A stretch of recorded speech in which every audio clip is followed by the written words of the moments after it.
एक ऐसी बीमारी जिससे आज की हमारी युवा पीढ़ी ग्रसित होती जा रही है। धीरे धीरे ये बीमारी हर घर में पहुंचने लगी है। इसका मेन या मुख्य कारण हो सकता है हमारी दिनचर्या, हमारी बदलती हुई जीवन शैली, हमारा गलत आचरण या फिर हमारा खान पान। जी हाँ, सबसे पहले उस बीमारी का नाम जान लेते हैं। उस बीमारी का नाम है नपुंसकता। जी, ये बीमारी अत्यधिक स्त्री संभोग, मोटापा बढ़ने या चर्बी बढ़ने या किसी प्रकार के अंडकोश से संबंधित दुर्घटना या हार्निया या बहुमूत्र आदि के होने से भी हो सकती है। अधिक शराब पीने या नशा करने वालों में भी नपुंसकता आ सकती है। इस बीमारी में मैथुन शक्ति कमजोर हो जाती है। शादी के बाद आप अपने साथी के साथ सहवास करते हैं तो उसमें आप कमजोरी महसूस करते हैं और वो काम आप अच्छे से नहीं कर पाते। पुरुष में उत्तेजना खत्म हो जाती है और लिंग में तनाव नहीं आता, और यदि आता भी है तो वो शीघ्र ही खत्म हो जाता है। इस बीमारी के कारण कई अन्य मानसिक बीमारियां भी पैदा हो जाती हैं। वो डिप्रेशन जैसी जो परेशानियां हैं वो धीमे धीमे अपना घर बना लेती हैं। इस तरह की बीमारी से अगर आप बचना चाहते हैं तो इसके लिए आपको गलत आचरण सुधारना होगा, बाहर के खान पान को बंद करके सात्विक और सादा भोजन अपनाना होगा। इसके अलावा कुछ आयुर्वेदिक टिप्स हैं, कुछ घरेलू नुस्खे हैं जिनको अपनाकर इस बीमारी की चिकित्सा आप घर पर भी कर सकते हैं।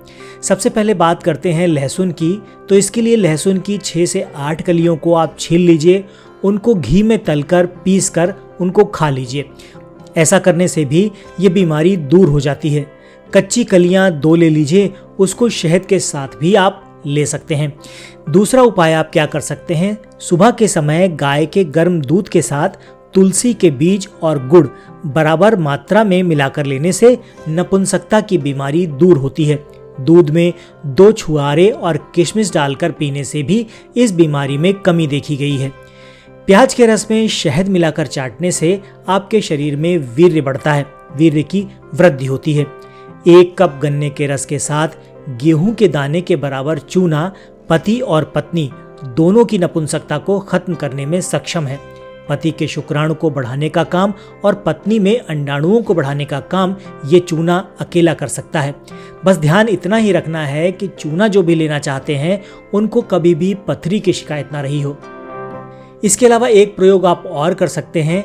इसके लिए आपको 50 ग्राम काला चना यानी कि 1 मुट्ठी काला चना ले लीजिए, 5 छुहारे ले लीजिए जिनको टुकड़े कर लीजिए, लेकर रात को इसको आधा लीटर पानी में भिगो दीजिए। सुबह वो छुहारे निकाल कर आप उनको निचोड़ कर किसी और को दे सकते हैं खाने के लिए, और वो चना चबा चबा कर खा लीजिए, ऊपर से वो पानी पी लीजिए। इसके बाद 1 घंटे तक आपको कुछ भी नहीं करना है। ये भी आपके शरीर में नपुंसकता की बीमारी को दूर करने में चमत्कारिक प्रभाव दिखाता है। अश्वगंधा, शतावर, आंवला, गोखरू और नीम गिलोय सभी को बराबर मात्रा में मिलाकर एक चूर्ण बना लें।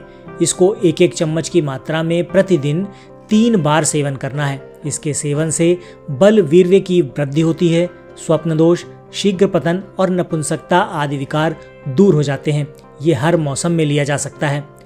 अगर हस्त मैथुन या वेश्यावृत्ति से कोई बीमारी आई है तो उसके लिए आपको एक होम्योपैथी की औषधि है जिसका जिक्र हम पहले किसी एक वीडियो में कर चुके हैं।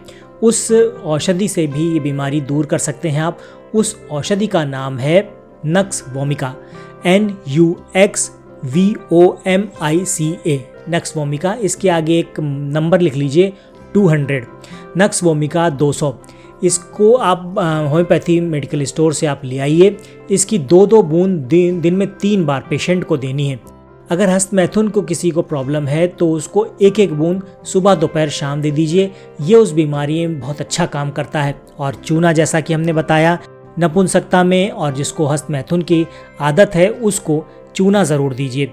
इन बीमारियों से या फिर नपुंसकता जैसी बीमारियों से बचने के लिए आपको कुछ चीज़ें ध्यान रखनी है। जैसा कि हमने अभी वीडियो के शुरू में जिक्र किया, आप बहुत ज़्यादा तामसिक भोजन ना करें, सादा भोजन लें, ज़्यादा तला हुआ भोजन ना करें, ज़्यादा मिर्च मसाले वाला भोजन ना करें, अपनी दैनिक चर्या को सामान्य रखें।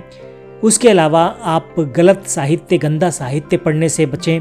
किसी भी तरह की जो अश्लील मूवियाँ हैं, फिल्में हैं उनको देखने से बचें, एकांत में रहने से बचें। आप लोगों के साथ बैठें, मिलजुल कर बात करें, जिससे कि एकांत में होंगे तो मन आपका जो इस गलत कार्यों की तरफ बढ़ता है वो जाना बंद हो जाएगा और धीमे धीमे ये आदत आपकी छूट जाएगी। इसके अलावा एक काम आप और कर सकते हैं, योग का सहारा भी ले सकते हैं। कपालभाति और अनुलोम विलोम तो आपने करना ही है, इसके अलावा आप दूसरे योग भी कर सकते हैं। अगर ये सभी काम आपने दैनिकचर्या में शामिल कर लेते हैं तो फिर नपुंसकता की बीमारी से आपको धीरे धीरे छुटकारा मिल जाएगा और फिर आपके भविष्य में इस तरह की कोई परेशानी नहीं आएगी। आधुनिक औषधियों के चक्कर से आपको बचना चाहिए। आजकल जो टैबलेट्स मिलती हैं, कैप्सूल्स मिलते हैं, उनको आपने गलती से भी प्रयोग में नहीं लाना है। चाय, कॉफ़ी, शराब या किसी तरह के नशे से भी आपको अपने आप को बचा कर रखना है। ऐसा करेंगे तो इस बीमारी से आप छुटकारा पा जाएंगे और जल्दी ही ये बीमारी दूर हो जाएगी। आशा करता हूँ आज की जानकारी आपके काम की रही होगी। वीडियो अच्छा लगा है तो लाइक करके चैनल को सब्सक्राइब ज़रूर कर दीजिएगा। हम मिलते हैं आपसे ऐसे ही किसी नए वीडियो में। तब तक के लिए अपना और अपनों का ख्याल रखें, खुश रहें, स्वस्थ रहें।